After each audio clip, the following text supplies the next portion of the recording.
आज ही वहां बैठे बात कर रहे थे, कोई और भी व्यक्ति बैठे थे, तीनों लोगों में से किसी का चेहरा नहीं दिख रहा था, हम एक दूसरे को नहीं देख रहे थे, बस बात कर रहे थे।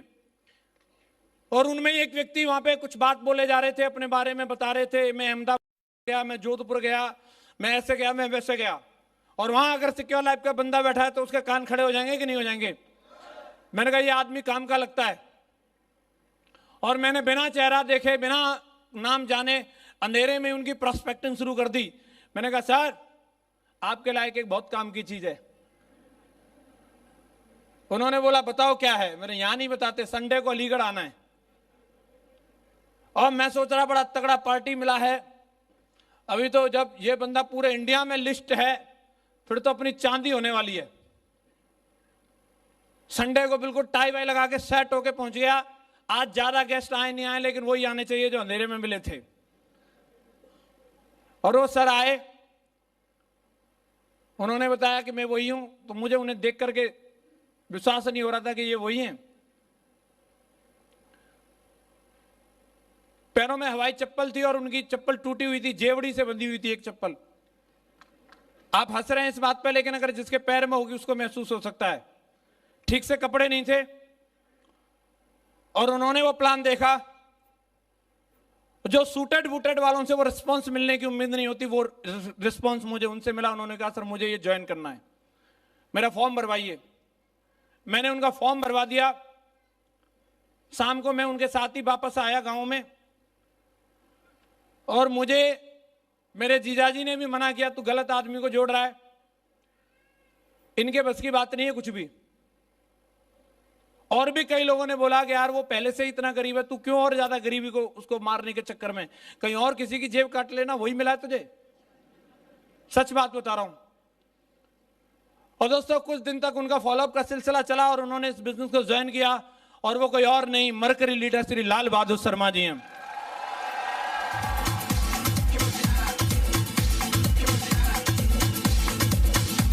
Thank you. कहीं भी मिल सकते हैं आपको डायमंड, कहीं भी मिल सकते हैं आपको, कैसे भी मिल सकते हैं आपको। मेरा एक दोस्त था, बड़ा फाड़ू लीडर था, मुझे चैलेंज करता था तेरे से पहले डायमंड बन के दिखाऊंगा। विकेट आउट हो गई उसकी, भाग गया। शर्मा जी तो पावरफुल काम कर रहे थे, लंबी कर दिए, लेकिन उन्हें, मुझे पोलियो हो गया, दूसरी नहीं चल रही थी। जैसे तैसे करके एक राहुल जी बचे, वो भी मेरी तरह थे, ना उन पर कोई लिस्ट थी ना कोई वजूद था। 21-22 साल के थे, जहां भी हम दोनों जाते सब हमें ट्रका देते थे। 1.5 साल हम दोनों ने काम किया, कोई काम नहीं हुआ। एक आधी डीडी नहीं है हम दोनों से। 1000 प्लान दिखाए हम दोनों ने खूब। अपलायनों की नजरों में भी देख के ही सोचते थे मकरे आ रहे हैं दोनों, कुछ नहीं करते ये। सही में मकरे तो नहीं थे, पर क्या करें, रिजल्ट भी कुछ नहीं था। एक दिन एक आर्मी कैंटीन की लॉन में बैठे हुए थे, दोनों ही लोग इंतजार कर रहे थे कि कोई मिले, कैसे भी टकराए किसी से। और वहां पे एक फौजी साहब मुस्कुराते हुए हमारी तरफ आ गए। और जी क्या हालचाल है, कैसी चल रही है आपकी कंपनी? जानते थे वो हमें पहले से।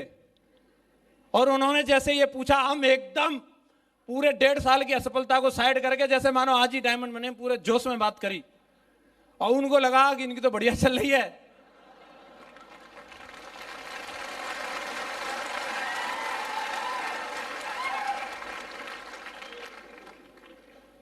दोस्तों सच बता रहा हूं, सिर्फ हमारे रेस्पॉन्स को देख के, हमारे जोश को देख के, सर की तरह अंगड़ाई नहीं ले रहे थे हम, पूरे जोश में थे सर। और उन्होंने बोला मेरी भी आईडी लगाओ। हमने कहा लाओ पैसा, तुरंत एटीएम से निकाल के टक करके उनकी आईडी लगा दी। मैं अब मिला है बंदा।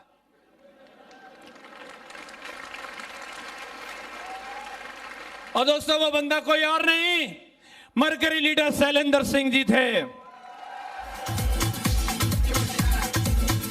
दोस्तों डायमंड कहीं भी मिल सकते हैं। एक हमारी टीम का बंदा था, काम नहीं करता था, रोज बहाने लगाता था, बादशाह टाइप का बंदा था। कभी भी जाओ कुछ भी करो, लेकिन वो सुनता ही नहीं था। उसका घर पे काम चल रहा था, खुद ही बेलदारी कर रहा था, मेरे को भी वहां खड़ा कर रखा था। कभी बोलता पाइप उठा के लाना सर, मैं ला के दे देता था। मैंने कहा सर वो प्लान के लिए, हाँ चल रहे हैं ना सर, 1 मिनट रुक जाओ, थोड़ा ये सीमेंट का कट्टा उठवाओ फिर चलते हैं।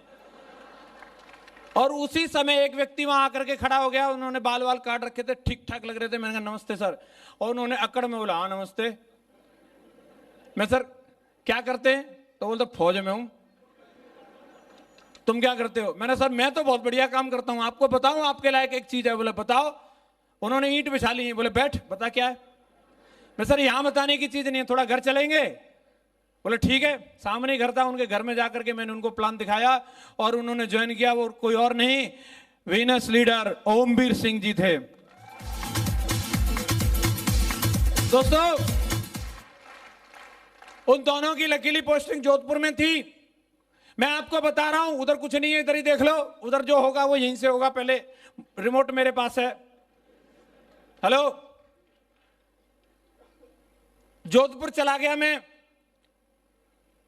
उन लोगों के साथ काम करने के लिए। मैं आपको बताता हूं, डायमंड कहीं भी मिल सकते हैं आपको। मैं यूं रहता था, यहां मेरा कमरा था और एक कमरा इधर से भी था, दोनों के गेट बराबर में थे और एक फौजी साहब वहां बगल में रहते थे। और नई नई शादी हुई थी, मैडम को लेके आए थे। मैडम को समझा के रखा था ये लड़का कुछ उल्टा पुल्टा काम करता है, तू इससे बात मत किया करना। और मैं वो मैडम को कितने प्यार से भी नमस्ते करूं, वो लेती नहीं थी।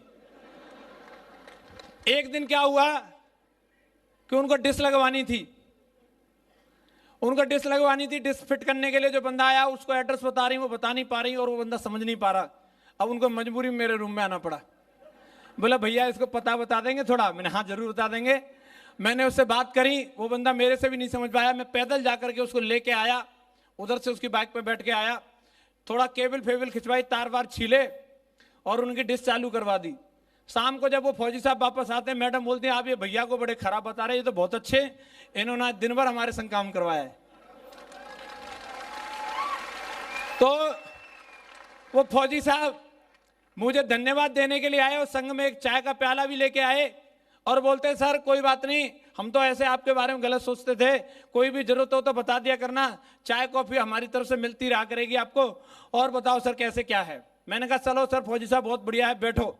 और मैं उस समय दोस्तों किताब पढ़ रहा था स्वेट मार्टिन की, कैसे बने करोड़पति। किताब मेरे सिरहाने पे रखी थी। वो किताब का टाइटल देख करके बंदा फ्लट हो गया, बोलता सर किताब पढ़ के भी करोड़पति बन जाते हैं क्या? मैंने बिल्कुल बिल्कुल बन जाते हैं।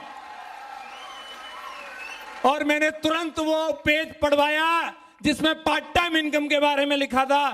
फौजी साहब तुरंत राजी हो गए कि मैं भी करने के लिए तैयार हूं। मैंने रात में ही उनको प्लान दिखाया और मैंने सीनियरिटी की इंपॉर्टेंस बताई। रात में ही मोटरसाइकिल लेके 8,500 रुपए ला के दिए, सीनियरिटी डाउन मत कर देना।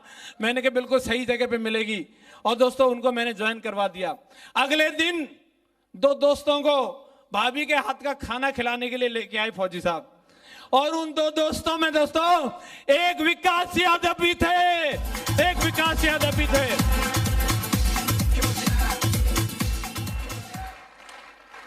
यादव भी थे। और देखो चांदी हो गई अपनी। तो आपके साथ कभी भी कुछ भी हो सकता है। आपको कोई भी डायमंड, आपकी मेहनत पूरी हो जाए, कब मिल जाएगा मालूम नहीं, कहां मिल जाएगा मालूम नहीं। भरोसा रखो। दोस्तों आज जिस मुकाम पर हूं, जो जोश आप देख रहे हैं, जो अचीवमेंट आप देख रहे हैं, इसका क्रेडिट अगर जाता है तो ये दो महान शख्सियत मेरे सामने बैठी हैं, श्री विजयपाल सर और माधव सर को जाता है। आज जो भी हूं मैं इन लोगों की वजह से हूं। मैंने बिजनेस ज्वाइन किया, मुझे ज्वाइन कराने वाले कोई और थे। सर लोग पहले से सफल थे। अगर मेरी नजरों में अगर मैं बात करूं, गवर्नमेंट टीचर थे दोनों लोग, जरूरत नहीं थी उनको पेन लेने की। आज अगर हमारे यहां आगरा मथुरा में कोई सरकारी मास्टर बन जाए, भाई साहब कॉलर उठा के चलता है। सही कह रहा हूं कि नहीं? सर लोगों पे थी नौकरी, बावजूद इसके इन लोगों ने पेन लिया। ये लोग डटे रहे और ये लोगों ने मैदान नहीं छोड़ा। मैं बोलता हूं ये मेरे लिए फरिश्ते का काम किया। इनकी तो जिंदगी पहले से बदली थी। मुझे हमेशा ये डर रहता था अगर ये लोग भी चले गए तो मेरा क्या होगा। लेकिन दोस्तों जिस बंदे के पास कुछ नहीं था, उस बंदे के पास आज सब कुछ हो गया इन लोगों की बदौलत। आज मैं सर लोगों की बात अगर करूं इनके स्वभाव और इनके आशीर्वाद की, अगर मैं बात करूं, ये सेम ऐसे है। एक किसी व्यक्ति ने फेसबुक पे एक स्टोरी डाली थी। एक व्यक्ति अपने कुत्ता और घोड़ा के साथ में कहीं जा रहा होता है और रास्ते में बिजली गिरती है और तीनों मर जाते हैं। उनको मालूम नहीं रहता कि वो मर गए हैं। वो चलते जाते हैं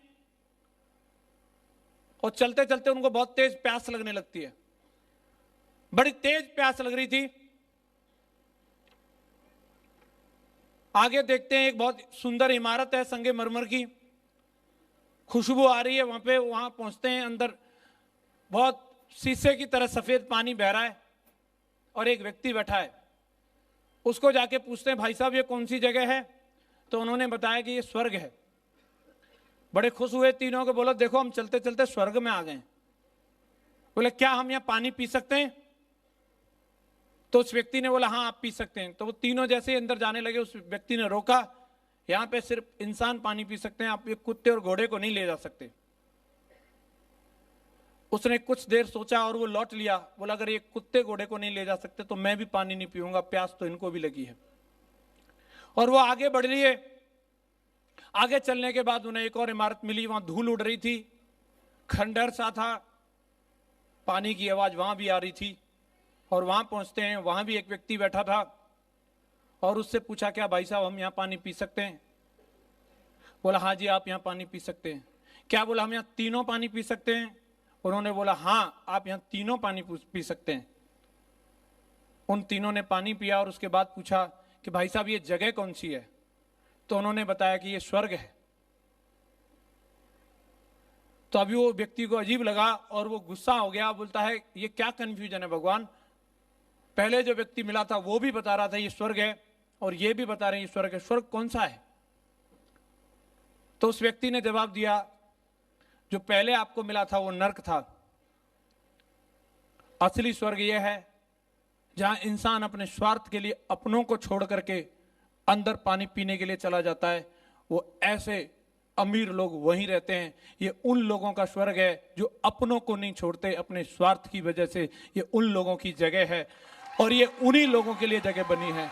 और दोस्तों सर लोगों के पास तो सब कुछ था, लेकिन मेरे जैसे बंदे को छोड़ा नहीं। अगर सर चाहते वहां जा सकते थे, लेकिन मुझे नहीं छोड़ा, मुझे लेकर के आए। मेरा रोम रोम आज सर को कोट कोट धन्यवाद देता है कि मुझे छोड़ा नहीं और मुझे यहां तक लेकर के आए। मैं चाहता हूं बहुत जोरदार ताली होनी चाहिए सर लोगों के लिए, बहुत जोरदार ताली होनी चाहिए।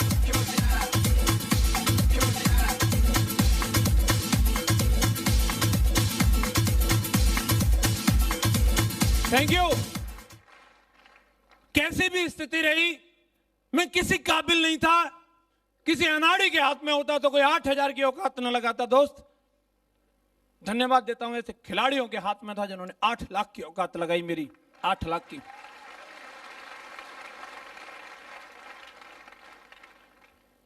आपको भी कोई ना कोई व्यक्ति मेंटर के रूप में मिला है, सही व्यक्ति को ढूंढ लेना। और अपलाइन का आदेश भगवान का आदेश, बस फॉलो कर जाना दोस्त।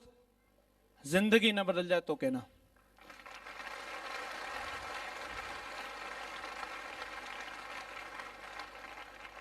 आज हम लोग डायमंड की बात कर रहे हैं और सब लोग, जितने लोग इस हॉल में बैठे हैं, पहले से सोचते हैं कि मुझे डायमंड बनना है, और जो नहीं सोचते वो आज के बाद सोचेंगे कि मुझे डायमंड बनना है।